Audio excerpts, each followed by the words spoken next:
तो कैसे है बच्चों लोगों, सब बढ़िया है। Welcome back. और आज हम लोग करने वाले हैं बेटा ह्यूमन रिप्रोडक्शन का पहला लेक्चर। ये देखो, ह्यूमन और reproduction, when we talk about human और रिप्रोडक्शन, ह्यूमन में जो रिप्रोडक्शन होगा, अब ये रिप्रोडक्शन एक्चुअल में होगा कैसा, सेक्सुअल होगा या असेक्सुअल होगा। तो हम लोग को पता है जो ह्यूमन में रिप्रोडक्शन होगा वो सेक्सुअल होगा। और अगर सेक्सुअल होगा तो याद रखना हमको नीड पड़ेगी किसकी बेटा, फीमेल और मेल, फीमेल और मेल की, या एक और बोलो फीमेल रिप्रोडक्टिव सिस्टम की और मेल रिप्रोडक्टिव सिस्टम की। अगर मैं डेफिनेशन की बात करूं तो जो ह्यूमन है produced own like progeny, that is called human reproduction. एक और चीज, जो रिप्रोडक्शन करते हैं वो रिप्रोडक्शन करते क्यों हैं, for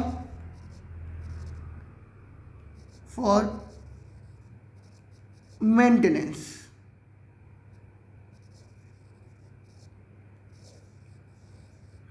for maintenance the population, number और पॉपुलेशन और नंबर। इतनी बात आई समझ में। अब जैसे एनसीडी की पहली लाइन ही है, पहली लाइन यही दी है कि ह्यूमन जो है वो सेक्सुअल रिप्रोडक्शन शो करते हैं। और दूसरी चीज़ उन्होंने दूसरी लाइन ये लिखी है कि जो ह्यूमन होते हैं वो विविपेरस होते हैं। क्या ह्यूमन कैसे होते हैं बेटा, सेक्सुअली रिप्रोड्यूसिंग ऑर्गेनिज्म है। Human sexually reproducing organism, humans are sexually reproducing organism. दूसरी चीज, जो रिप्रोडक्शन होगा, जो क्या रिप्रोडक्शन होगा, और रिप्रोडक्शन से जो बर्थ ऑफ बेबी होगा वो एक्चुअल में बीबी पेरस होगा। डायरेक्टली यंग वन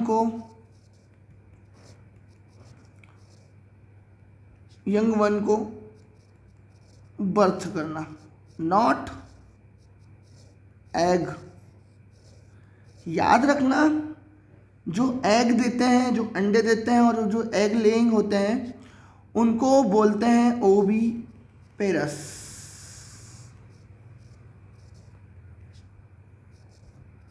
ओवी पेरस एग लेइंग होता है। डन।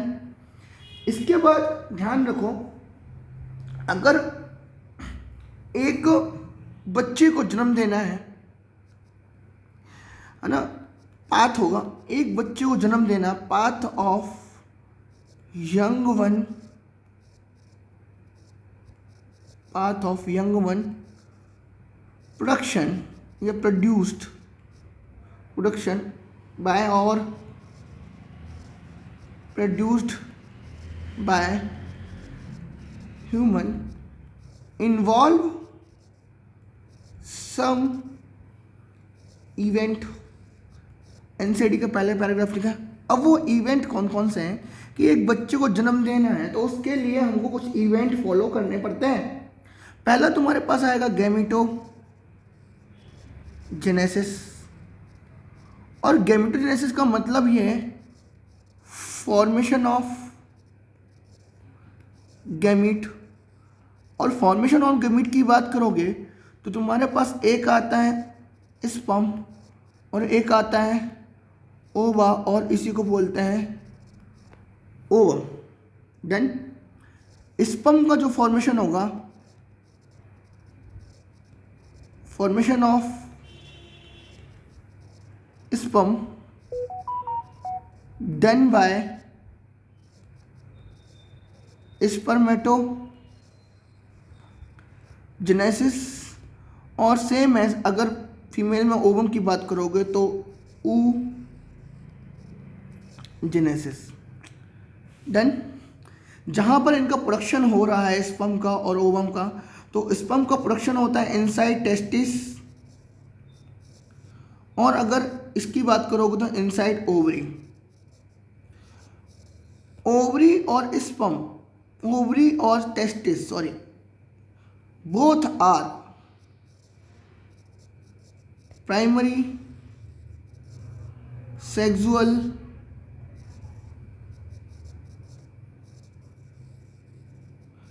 ऑर्गन्स। और प्राइमरी सेक्सुअल ऑर्गन वो होते हैं जो डायरेक्टली इन्वॉल्व इन सिंथेसिस। किस चीज़ का सिंथेसिस बेटा? एक तो गैमीट का और दूसरा हार्मोन्स का। एक गैमीट का, दूसरा हार्मोन का। ध्यान रखना, एक गैमीट का और दूसरा हार्मोन्स का। Is this clear? है ना? ये नीट में आया हुआ क्वेश्चन है, ये नीट में आया हुआ क्वेश्चन है। Is this clear? ठीक है, चलो। गैमेटोजेनेसिस के बाद अब क्या होता है बेटा? गैमीट तो बन गए, गैमीट का क्या किया जाता है? ट्रांसफर किया जाता है। गैमीट का क्या किया जाता है? ट्रांसफर। और गैमीट का ट्रांसफर करना तुम्हारी बुक में दूसरा नाम है क्या? Insemination. Insemination, transfer of sperm into vaginal tract called insemination। इस वेजाइना पे यहाँ पर याद रखना एक और क्वेश्चन आता है, capacitation.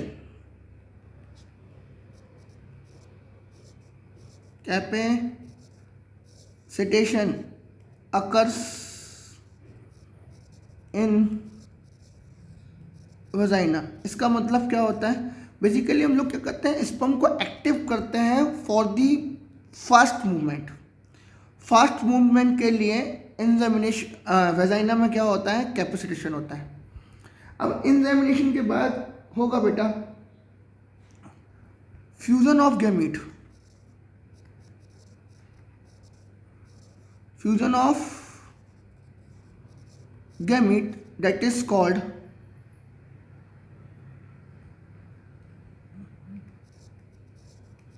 fertilization। It is called fertilization। और जो फर्टिलाइजेशन होता है वो मिक्सिंग ऑफ एग एंड ओवा होता है। इन दोनों को मिला के हम क्या बोलते हैं बेटा? एम्फी मिक्सिस बोलते हैं। और ये लीड करेगा जायगोट फॉर्मेशन। जो जायगोट रहेगा ये डिप्लॉयड रहेगा, ये नीट का क्वेश्चन है। और जो एग और ओवम रहेंगे ये दोनों क्या रहेंगे बेटा? हैप्लॉइड रहेंगे। ये भी नीट का क्वेश्चन है, ठीक है ना? एक और क्वेश्चन तुमसे बनता है, मैं बताऊंगा अभी। अब जायगोट क्या है? जायगोट आगे चल के डेवलपमेंट होता है, और जायगोट डेवलपमेंट हुआ एम्ब्रियो में, और एम्ब्रियो बनाएगा क्या?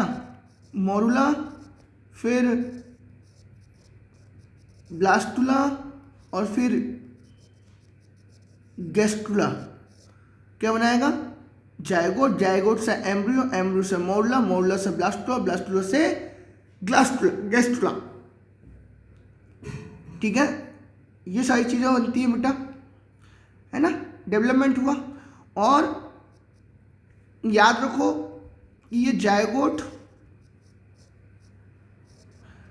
क्या बनाता है, एक स्ट्रक्चर बनाता है जिसका नाम ब्लास्टुला है, और ब्लास्टुला में से बनाता है ब्लास्टोसिस्ट। ब्लास्टोसिस्ट ध्यान रखना, ये ब्लास्टुला और ब्लास्टोसिस्ट एक ही है, ठीक है ना। और इसका इम्प्लांटेशन कराएगा, implantation in the side wall of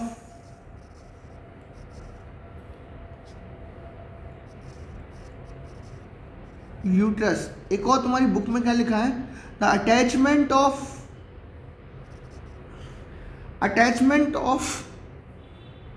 blastocyst the side wall of uterus, that is called implantation. Blastocyst का अटैचमेंट क्या है, एनसीडी की line,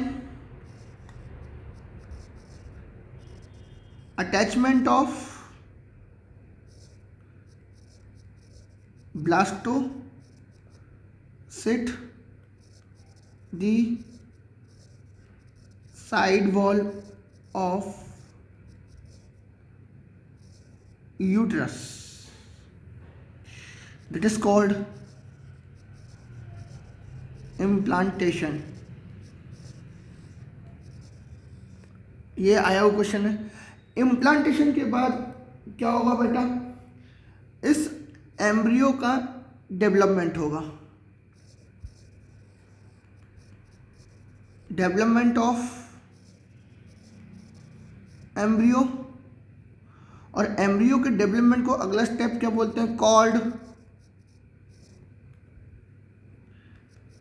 gestation, called gestation. Done. अब जेस्टेशन के बाद क्या होता है, फुली मैच्योर्ड बेबी का क्या होगा बेटा, बर्थ होगा। और इस बर्थ की प्रोसेस ऑफ बर्थ कॉल्ड, इसको बोलते हैं पार्चुरेशन। क्या बोलते हैं बेटा, पार्चुरेशन। डन। पार्चुरेशन खत्म होगा तो एक और स्टेप चालू होता है बेटा, lactation, production of milk.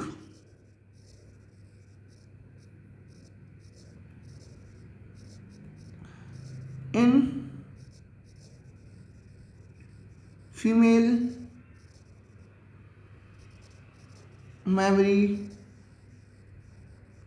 Gland,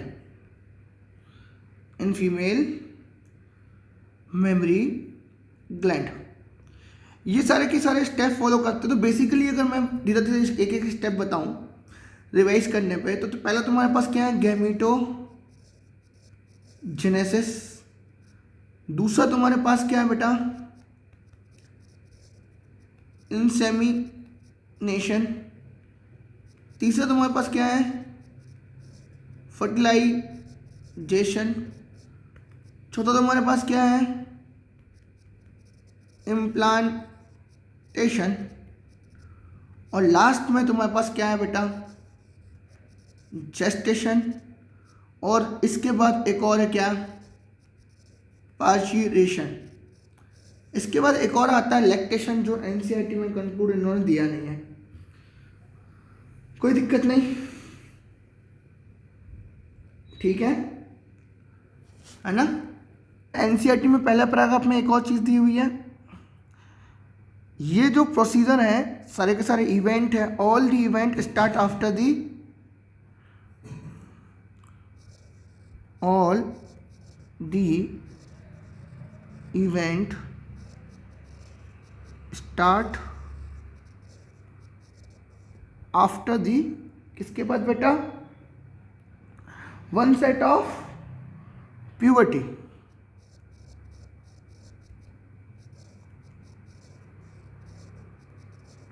और उन्होंने एनसीईआरटी में एक और लाइन लिखी है, क्या लाइन लिखी है कि यहाँ पर रिमार्केबल चेंजेस होते हैं,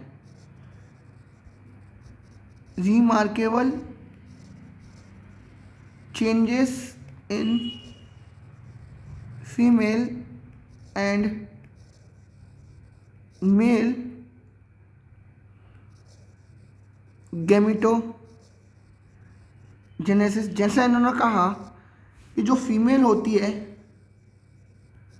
फीमेल में stopping of menstruation cycle, which means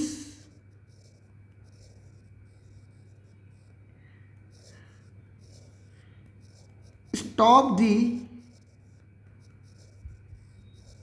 production of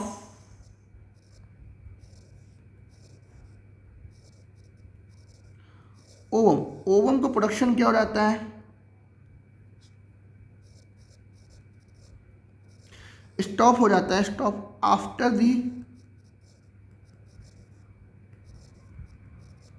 birth, after the birth stop हो जाता है production of ovum. But comparison करूंगा, वाइल इन मेल स्पर्म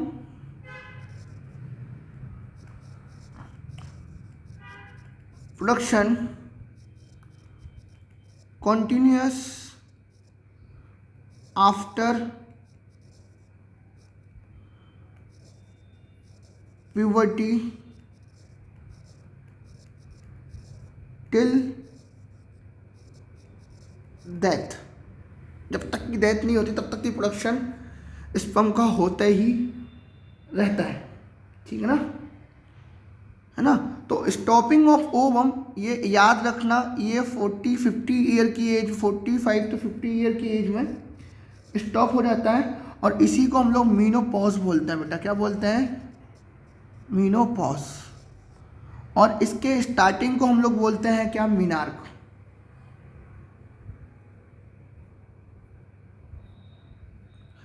जब ओवम का पहली बार निकलता है, रिलीज आउट होता है, तो ये मीनार्क बोलते हैं। इतनी बात आई समझ में बेटा। अब जरा देखो, हम लोग बात करते हैं किसकी, मेल रिप्रोडक्टिव सिस्टम की बात करें और चाहे फीमेल रिप्रोडक्टिव सिस्टम की बात करें। ध्यान रखना, चाहे वो मेल हो और चाहे वो फीमेल हो, दोनों का जो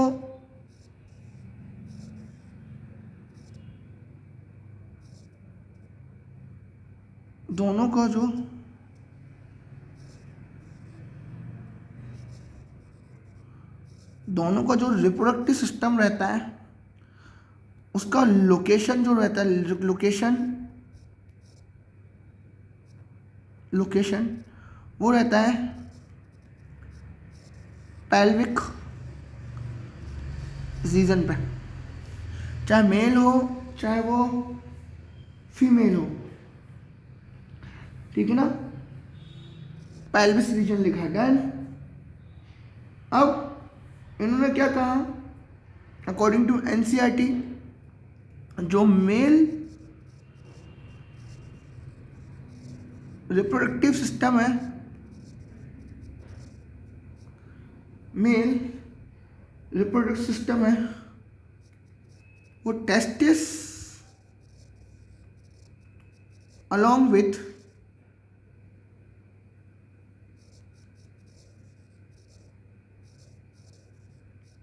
accessory duct,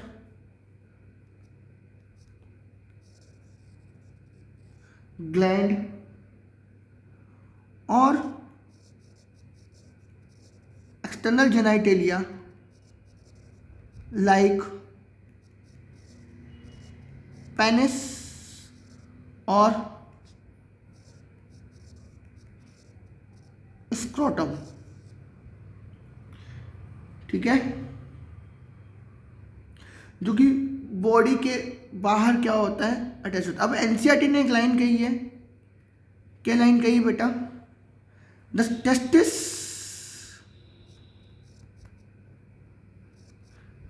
are situated outside the body, outside the body, outside the body in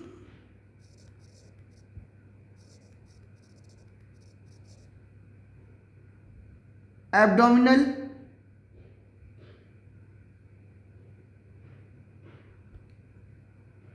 outside the body in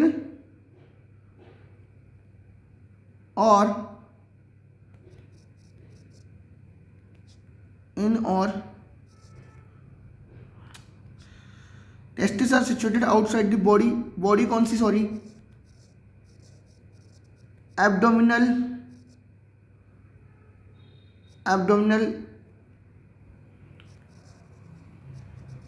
cavity और within a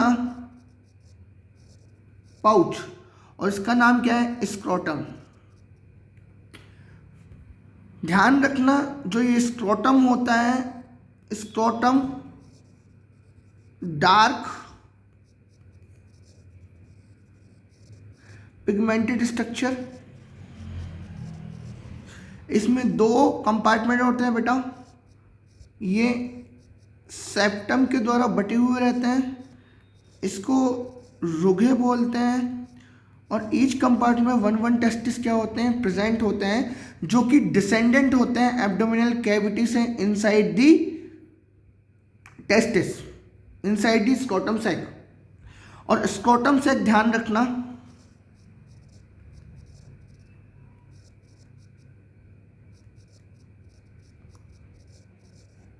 homologous to labia majora, labia majora का क्या होता है, होमोलॉगस होता है। डन। इसके बाद जरा ध्यान सुनो, क्या कि जब ये testis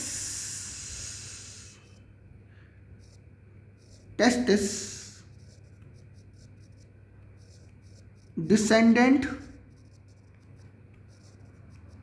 into or inside the pouch like structure due to pouch like structure में क्या होते हैं, प्रेजेंट होते हैं, टेस्ट डिसेंडेंट इनटू और inside the pouch like structure. अब ये क्यों होते हैं, क्योंकि the scrotum help in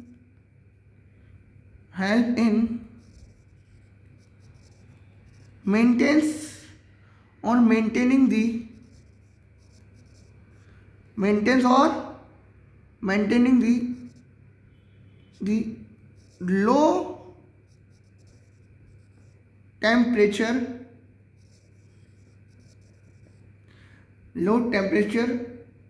of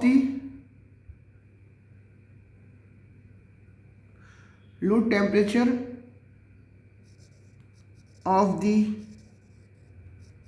testis, कितना बेटा, 2 to 2.5 degree Celsius, which means 34 to 35 to 34.5 degree Celsius temperature, lower the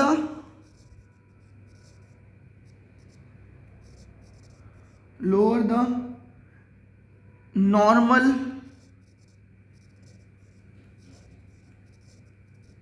internal body temperature, इसका मतलब यही है कि बॉडी के टेम्परेचर से 2 to 2.5 डिग्री सेल्सियस कम होता है। और ये करते क्यों है? क्योंकि याद रखना एनसीईआरटी की लाइन है, ये क्वेश्चन आया हुआ है, it is necessary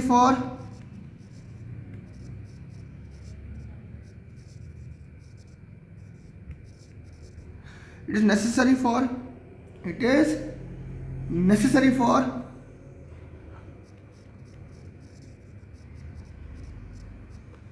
production of sperm called spermatogenesis। Done. अब हम लोग बेटा बात करेंगे structure of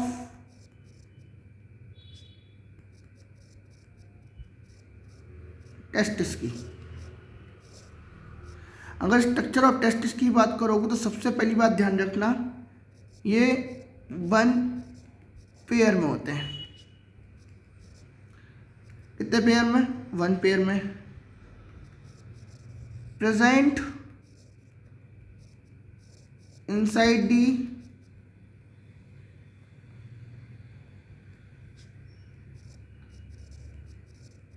स्ट्रोटम sac,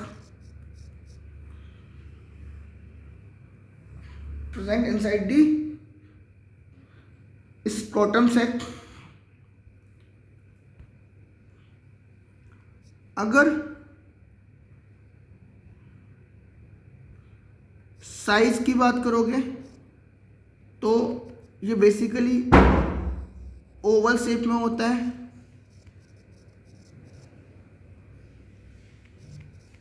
Oval shape, अगर ओवल शेप में कोई चीज़ है बेटा अंडे के जैसे, तो इसकी क्या होगी? लेंथ होगी।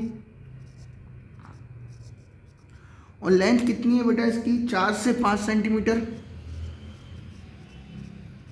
फिर इसकी विथ भी है,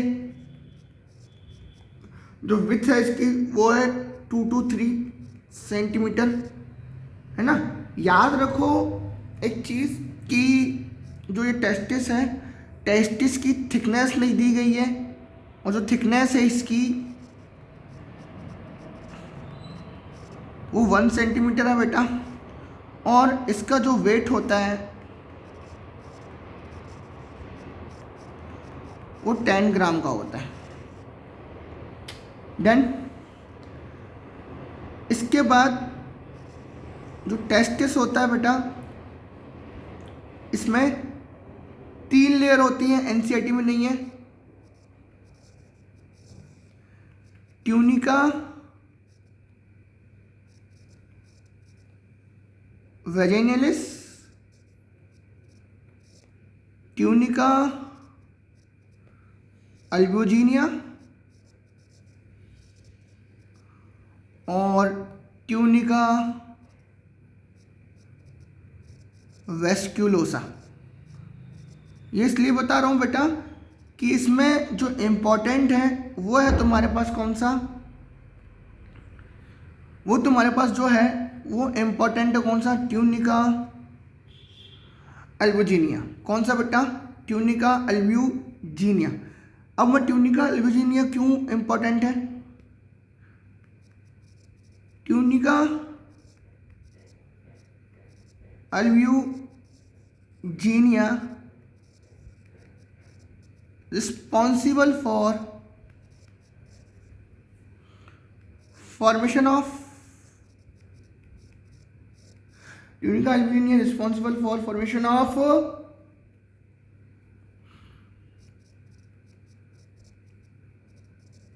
compartment, and the compartment also called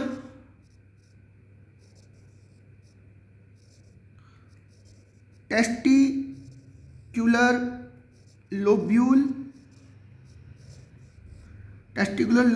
and the number is what? 250। कितना है? 250।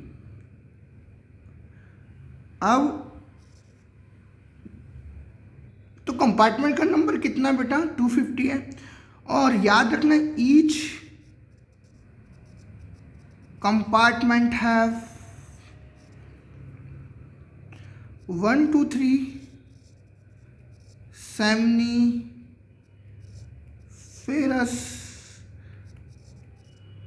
tubules. Each compartment have how many ferrous tubule बेटा seminiferous tubule कितनी 1 2 3 डन। तो मान लो ये कंपार्टमेंट है, ये टेस्टिस है, टेस्टिस के अंदर सेप्टा पड़ा हुआ है और ये कंपार्टमेंट है और इस कंपार्टमेंट के अंदर 1 2 3 तुम्हारे पास क्या है सेमनीफेरस ट्यूब्यूल है। अगर मैं इसका टीएस काटूँ क्या देखूँ ट्रांसवर्स सेक्शन देखूँ तो मुझे कुछ ऐसा स्ट्रक्चर दिखाई देता है कि ये सेमनीफेरस ट्यूब्यूल है। ऊपर की तरफ मेरे को जर्मिनल एपिथेलियम दिखती है, नीचे की तरफ भी जर्मिनल एपिथेलियम दिखती है, बट बीच में पहाड़ जैसी कुछ सेल्स भी दिखती हैं और इन सेल का नाम क्या है, इन सेल का नाम क्या है सर्टोली सेल्स, सर्टोली सेल्स। और ये जो नीचे दिख रही है रेड कलर की इनको स्पर्मेटोगोनियम जर्मिनल सेल बोलेंगे। क्या बोलेंगे स्पर्मेटोगोनिया जर्म सेल बोलेंगे जो बेसिकली स्पर्म को बनाएंगे। अब एक और कहानी कि ये टेस्टिस तो हमने सेमनीफेरस ट्यूब्यूल को काटा, उसके बाद ये कंपार्टमेंट था, ये पूरा का पूरा क्या था कंपार्टमेंट था, है ना। तो कंपार्टमेंट के बाहर की तरफ भी एक फ्लूइड होता है और इस फ्लूइड को हम लोग बोलते हैं इंटरस्टिशियल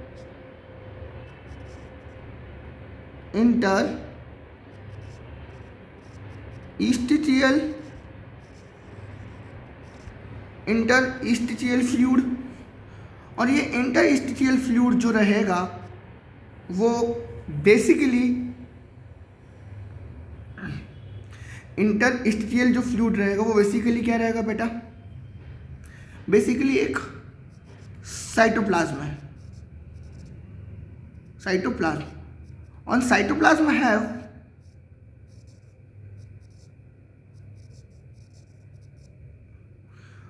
देखो वहां पर एनसीईआरटी में बहुत इंपॉर्टेंट लाइन लिखी है, इम्यूनो पहला लिखा है इम्यूनो कॉम्पिटेंट सेल और दूसरा जो है वो होती है लेडिग सेल। लेडिग सेल का दूसरा नाम है ICSH cell, interstitial cortical stimulating hormone, interstitial cell stimulating hormone, sorry interstitial cell stimulating hormone. ये एनसीईआरटी की लाइन में लिखा हुआ है जो देख लेना, ठीक है। अब यहां पर याद रखो जो लेडिंग सेल है, जो लेडिंग सेल है, ये लेडिंग सेल क्या करती है प्रोडक्शन ऑफ हार्मोन करते हैं। अगर प्रोडक्शन ऑफ किसका कर रहे हैं बेटा हार्मोन का कर रहे हैं तो ध्यान रखना ये जो हार्मोन रहेगा ये हार्मोन कौन सा रहेगा टेस्टोस्टेरोन। और इसी को एक और नाम से जानते हैं एंड्रोजन नाम से जानते हैं। किस नाम से जानते हैं बेटा एंड्रोजन। अब ये लीडिंग सेल एक्चुअल में हार्मोन निकालता कैसे है, एक्चुअल में हमारे दिमाग से जो कि इमोशन वाला रहता है जिसका नाम हाइपोथैलेमस है और ये इमोशनल रहता है कि मेल के प्रति बोलता है तुझे पेरेंट बनना है, पिताजी से ही बनना है, तो वो रिलीज करता है GnRH गोनाडोट्रोपिन रिलीजिंग हार्मोन। ये काम करता है एंटीरियर पिट्यूटरी में और एंटीरियर पिट्यूटरी में जब ये काम करता है तो एंटीरियर पिट्यूटरी से रिलीज होता है क्या हार्मोन। हार्मोन का नाम है क्या gonadotropic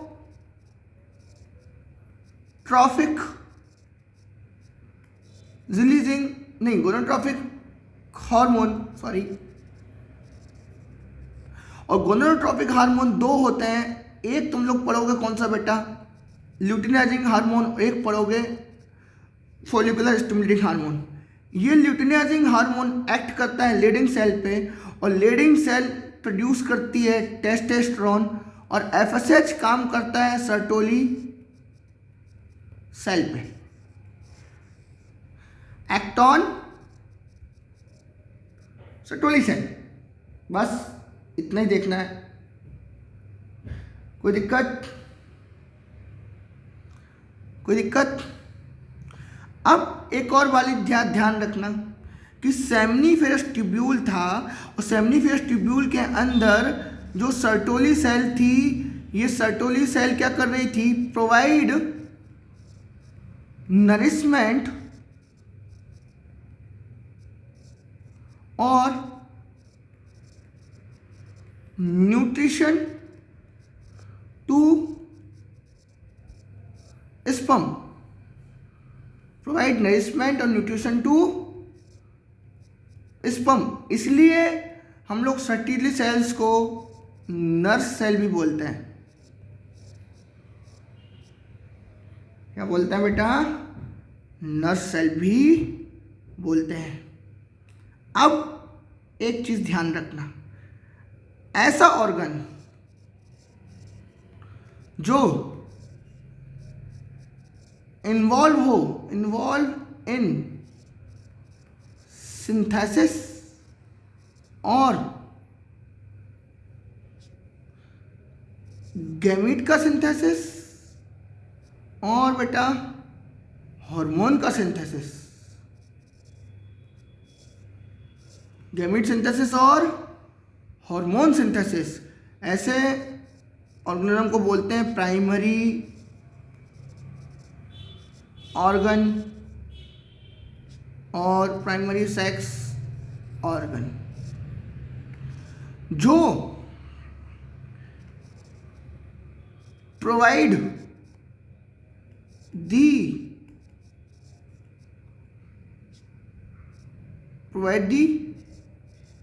path for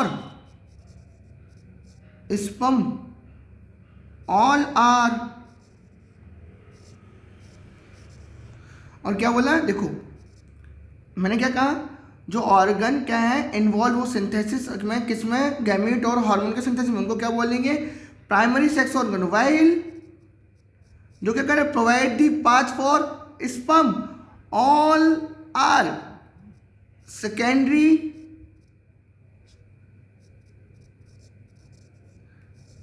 sex organ कहलाएंगे। क्या होता है वो, सेकेंडरी सेक्स ऑर्गन कहलाता। जैसे तुम्हारी बुक में इनका नाम लिखा है एक्सेसरी डक्ट, एक्सेसरी डक्ट, ये सारे के सारे क्या है बेटा, सेकेंडरी सेक्स ऑर्गन है। नाम लिखा है रेटे टेस्टिस, वाशा एफ्रेंशिया, एपीडी डायमिस और वास डिफरेंस। ठीक है, और वास डिफरेंस देखो मेरे पास एक डायग्राम है,